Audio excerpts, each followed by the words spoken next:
Chapter 23, Arrival and Meeting the Guide, Part 1.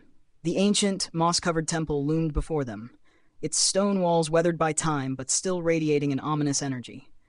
The air around the structure felt thick, as if the building itself was alive, watching their every movement. The group stepped carefully over the uneven cobblestones leading to the temple's entrance, their footsteps echoing through the eerie silence. The city above was chaotic, but down here, in the depths beneath the streets, the atmosphere was tense, laden with secrecy.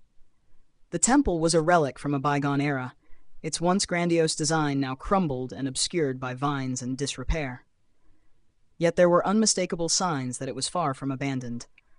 Odd symbols were etched into the stone, faint but still visible, glowing in the dim light. The markings of the Sent Ones, like a haunting reminder of the past, were everywhere. And as the group neared the entrance, they saw movement from within. Dira, the guide, was already waiting for them. She stood with her arms crossed, looking as though she had been waiting a long time. A slight tremor in her hands betrayed her unease. She was a dwarf, her long braid of dark hair hanging over her shoulder, her brow furrowed in worry.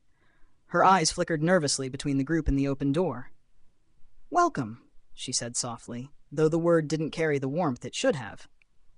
It was more of a command, as if the words had been rehearsed and had lost their meaning. "I am Dira. I'll be guiding you through to the deeper sanctum of the cult. Follow me." She turned without waiting for a response and walked into the temple. The group followed her hesitantly, exchanging glances. The door to the inner sanctum opened with a creak, revealing a dimly lit interior. The temple's once majestic columns now stood crooked, some cracked or leaning, their surfaces engraved with the same glowing symbols. The air inside was thick, charged with a strange energy that seemed to buzz faintly in their ears. The deeper they moved, the more the oppressive weight of the place seemed to press down on them. As they stepped into the main hall, a murmur rose from a small gathering of cultists in the shadows. They were draped in simple robes, their faces partially obscured by hoods. Most of them had been watching quietly from their positions, but as soon as they spotted Mina, their eyes lit up. A few whispered among themselves, pointing toward her with curious glances. Mina, sensing their eyes on her, hesitated for a moment before offering a small, tentative smile. It wasn't the first time her powers had drawn attention, but the intensity of their stares made her skin prickle. She shifted uncomfortably under their gaze. One of the cultists, a young man, his face youthful yet hollowed by years of intense study, stepped forward. "You're the one with the speed," he said, his voice shaking slightly. "The stories about you, I've heard so much, but to see you in person, it's more than I could have imagined." Another cultist, an older woman with a stern face, nodded in agreement. "There are rumors that your powers go beyond just speed. You're a descendant of the Sent Ones, aren't you?" Mina swallowed, her heart pounding in her chest. She had never fully embraced the idea of being linked to the Sent Ones, but she had seen too much to deny that something beyond her control was happening. Still, she wasn't ready to admit it, not here, in front of strangers who looked at her like she was some kind of artifact. I'm not sure what you mean," she said, trying to keep her voice steady. But the cultists didn't seem to hear her. They were already murmuring among themselves, casting sidelong glances at each other. Some stepped closer, their eyes wide with fascination. "Can you show us?" one of them asked, barely containing their excitement. "Just a demonstration." Mina felt the weight of their gaze, their desire for a glimpse into her powers. It was unsettling, but there was something almost magnetic about the way looked at her. She hesitated, her instincts telling her to be cautious, to keep her abilities hidden, but the allure of proving herself was too strong. After a moment's pause, she nodded. "All right," she said, her voice soft but firm. "I'll show you, but just this once." With a deep breath, she focused her thoughts, centering herself as her body hummed with energy. The air around her seemed to bend, and in a blink, she darted across the room, the blur of her speed making it appear as though she had vanished entirely.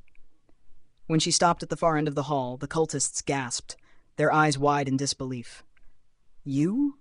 You're faster than we imagined," one of them breathed. Mina smiled faintly, though it didn't reach her eyes. She was still unnerved by the attention, but it was clear that her display had left a deep impression. The cultists began to swarm around her, asking questions, each eager to learn more about her abilities. "Do you have other powers?" another asked. "What's it like to move so fast? Are you really part of the prophecy?" Mina found herself overwhelmed by their curiosity, the questions coming so fast that they began to blur together. She wasn't sure how much to reveal. Despite her discomfort, she tried her best to answer them, offering only bits and pieces of what she knew, avoiding anything too personal or dangerous. But as the group grew more excited, their adoration of her abilities grew, and that unsettling feeling in her chest grew stronger. She could feel Lucas and Thomas standing behind her, watching carefully. Both of them were wary, but neither of them stepped forward to stop the onslaught of attention. Finally, Dira cleared her throat, her voice cutting through the noise. "That's enough," she said sharply. "We need to move on. The path is still long ahead." The cultists seemed reluctant to stop, but they obediently fell back, murmuring among themselves. Mina glanced back at her companions, a silent question in her eyes. She wasn't sure if she had just made the right choice, but for now, it seemed to be what the cult wanted. She hoped they wouldn't demand more from her. Dira motioned for them to follow. "We've seen enough. It's time to go." The group moved deeper into the temple, the air growing heavier with each step. The sense of foreboding thickened, and they could almost hear the hum of ancient power beneath their feet, pulling them deeper into the darkened halls. The deeper they ventured into the sewers, the more oppressive the air became. The walls were lined with strange, faintly glowing symbols, arcane, cryptic runes that seemed to pulse with an otherworldly energy. At first, they were just marks on the stone, barely noticeable, but as they proceeded further into the passage, the glow intensified. The symbols shimmered in the flickering light of their lanterns, casting strange, shifting shadows that seemed to follow them. The air grew thick with an unnatural energy, and with every step, the group could feel a subtle shift, like the ground itself was shifting under their feet. Something unseen was watching them, waiting, and the presence was growing stronger the deeper they went. The sensation made their skin crawl, as if the very tunnel was alive, and the symbols on the walls seemed to be a warning, a manifestation of an ancient power that lay ahead. Wallace, always alert, narrowed his eyes as he glanced at Dira. The guide's pace had quickened, but the unease in her steps was palpable. She kept her head low, her back stiff, as if trying to distance herself from the growing tension that thickened with every passing moment. Her eyes darted nervously toward the glowing symbols, and Wallace could feel the weight of her secrets pressing on him. He was done letting her lead them blindly into danger. Something wasn't right, and he wasn't about to let it slip past him. Behind him, Lucas walked in silence, his mind racing with the unease that had begun to take hold. He could feel the subtle pull of the energy in the air, something ancient, something powerful. It was like the tunnel itself was alive, breathing, waiting. Trying to push past his growing discomfort, Lucas focused on Dira. There was something off about her hurried pace, the way she kept avoiding their eyes. He needed answers. His mind reached out, his telepathy brushing against her thoughts, probing gently to see what lay beneath the surface. At first, there was only resistance, a wall built by Dira's guarded thoughts, but Lucas pushed harder, feeling his way through. His mind connected to hers, and a vivid, terrifying vision erupted in his mind. A massive, hulking creature, its hide slick with slime, lurking in the deep shadows of the sewer, its eyes glowing with an unnatural intelligence. The beast's mouth was a yawning maw of jagged teeth, and it seemed to pulse with an almost sentient rage. Its massive form shifted in the darkness, waiting for the slightest movement, its muscles coiling like a predator preparing to strike. The beast seemed to be aware of him, of the intruders in its territory, and its presence sent a jolt of primal fear through Lucas. For a moment he staggered, almost losing his footing as the vision faded. His breath caught in his throat, and for a second he believed every word Dira had said. There was a beast down here, lurking just out of sight, waiting for them to wander too far. But something nagged at him, a sense that the truth was being twisted, that Dira wasn't telling them everything. He glanced at her, but she was still ahead, her face hidden from view, her shoulders trembling as she moved. "Are you sure you're telling us everything?" Lucas asked, his voice low but filled with suspicion. "I felt it. The beast." Dira hesitated, then nodded quickly. "I told you the truth. We need to hurry."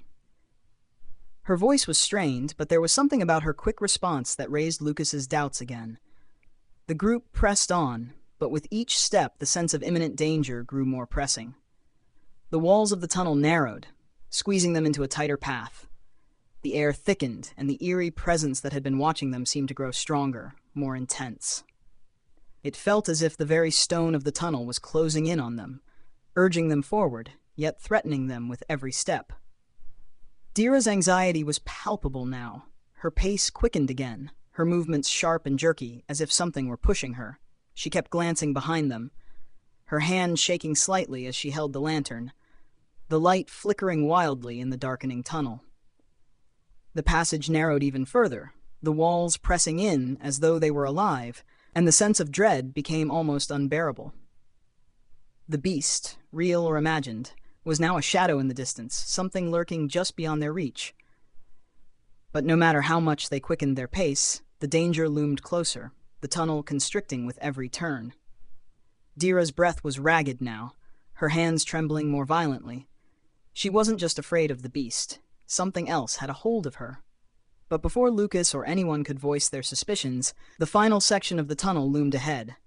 It was the narrowest yet, and the feeling of being trapped hit them all at once. The end of the passage seemed to close in, and the weight of whatever lay ahead pressed on them with suffocating intensity. "Dira," Wallace's voice was like a whip, sharp and commanding. "What are you hiding?" But Dira's answer was lost in the growing darkness. Something was coming, and it was worse than any of them had anticipated.